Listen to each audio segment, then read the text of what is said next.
नमस्कार दोस्तों, स्वागत है आप सभी का आपके अपने चैनल द रिटेल इन्वेस्टर में। यहाँ पे मैं चर्चा करने वाला हूँ दोस्तों बैंक ऑफ महाराष्ट्र की। और ये वो स्टॉक है जिसमें Q2 की जब से अपडेट आए हैं ना, एक बहुत ज़्यादा पॉजिटिव मोमेंटम बनता हुआ दिखाई दे रहा है। निवेशकों को ऑलरेडी इस बैंक ने काफ़ी अच्छे रिटर्न दे चुके हैं पिछले कुछ महीनों में, आपके साथ वो चर्चा करूँगा।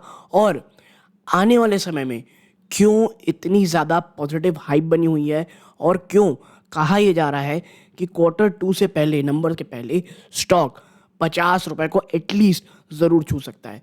तो इस बात में कितनी ज़्यादा आप कह सकते हैं संभावनाएं हो सकती हैं, प्लस Q2 के वो कौन से अपडेट हैं जो इतने ज़्यादा आप कहते हैं एक पॉजिटिव मोमेंटम इस स्टॉक में लेकर के आ गया है। तो यदि आप स्टॉक में निवेशित हैं, निवेश की सोच रहे हैं, ये वीडियो आपके बहुत बहुत काम आएगी। लेकिन आगे बढ़ने से पहले दोस्तों, अगर आप इस चैनल में पहली बार आए हैं, प्लीज़ सब्सक्राइब का बटन दबाएं। वीडियो अच्छी लगती हो लाइक ज़रूर कीजिएगा दोस्तों। तो अब सीधा लेके चलता हूँ शेयर प्राइस की तरफ। देखिए, बैंक ऑफ महाराष्ट्र लिमिटेड दोस्तों, क्या बैंक ऑफ महाराष्ट्र लिमिटेड लगभग लास्ट ट्रेडिंग सेशन में भी 1.41% की आपको यहाँ पे क्या तेज़ी देखने को मिल रही है। और ये तेज़ी अभी की नहीं दोस्तों, पिछले एक महीने में अगर आप देखेंगे ना, पिछले एक महीने में निचले स्तरों से स्टॉक ने एक रैली दिखाई थी लगभग 10% की, जो कहाँ पे 49.50 रुपीज़ के आसपास गई।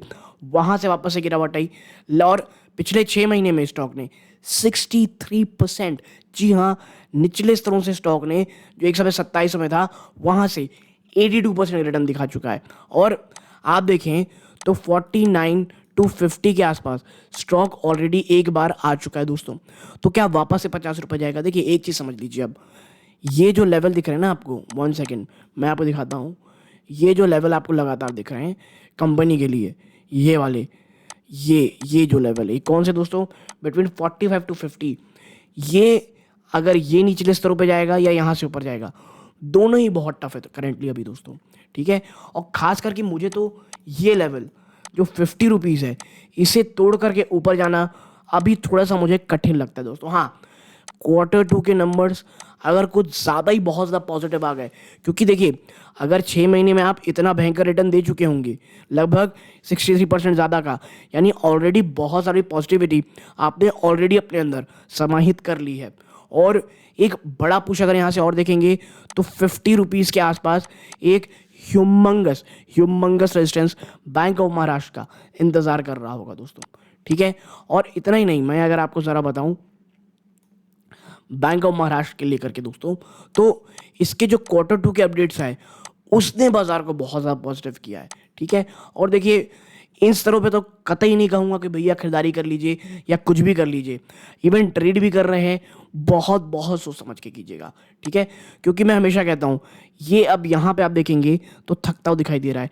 अगर 45 टूटता है दोस्तों, तो फिर स्टॉक ना बहुत बहुत आप कह सकते हैं कमज़ोर होता दिखाई देगा, और एक बार 40 भी आपको आता हुआ दिखाई दे सकता है दोस्तों।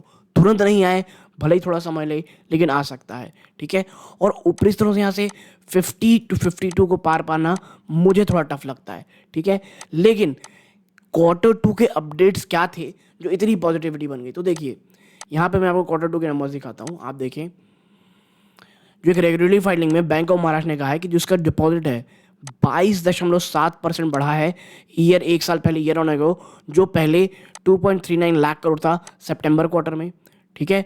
और आप यहाँ देखें, जो एडवांसेस है वो 23.55% अप है दोस्तों, year on year to 1.83 lakh crore. जो कासा डिपॉजिट है, current account savings account deposit, वो 10.1% में बढ़ करके 1.21 लाख करोड़ में आ गई है। यानी कंपनी दोस्तों बहुत बहुत ज़्यादा पॉजिटिव नंबर शो करेगी, ऐसा कंपनी कह रही है। इतना ही नहीं भैया, जो प्रदीप कुमार श्रीवास्तव हैं वो इनके CTO बनने वाले हैं, चीफ टेक्नोलॉजी ऑफिसर दोस्तों। आप देखें तो Q1 में पब्लिक सेक्टर लेंडर ने दोस्तों 95% जंप दिखाया था नेट प्रॉफिट में टू 883 करोड़। और जो आपको 63% से ज़्यादा के रिटर्न जो दिखे ना दोस्तों, वो इसीलिए दिखे क्योंकि पिछले क्वार्टर में भी लगभग 95% का जंप इन्होंने अपने नंबर्स में दिखाया था, जो पहले 451 करोड़ था करस्पॉन्डिंग क्वार्टर तो प्रीवियस एक साल पहले। साल दर साल में 95% का जंप दोस्तों, जंप मजाक बिल्कुल भी नहीं होता है। और इसीलिए ना दोस्तों ये पॉजिटिविटी, इतने शानदार नंबर रिटर्न आपको ये बैंक दिखाया था। अब आगे चलते हैं तो आप देखिए बैंक का जो नेट इंटरेस्ट इनकम है ये भी बढ़ा है दोस्तों 2340 करोड़ रुपीस में, जो पहले 1686 करोड़ रुपीस था।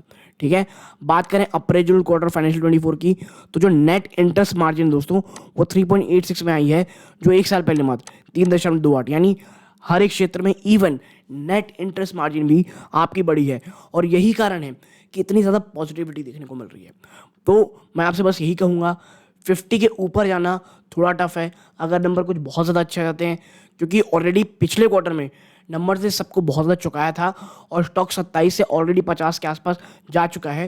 तो मैं हमेशा कहता हूँ रिजल्ट से पहले स्टॉक अगर भाग चुका हो, जो पॉजिटिव नंबर्स आने वाले हैं वो ऑलरेडी प्राइस इन हो चुके हों, तो बहुत बहुत सोच समझ करके हमको स्टॉक पे काम करना चाहिए।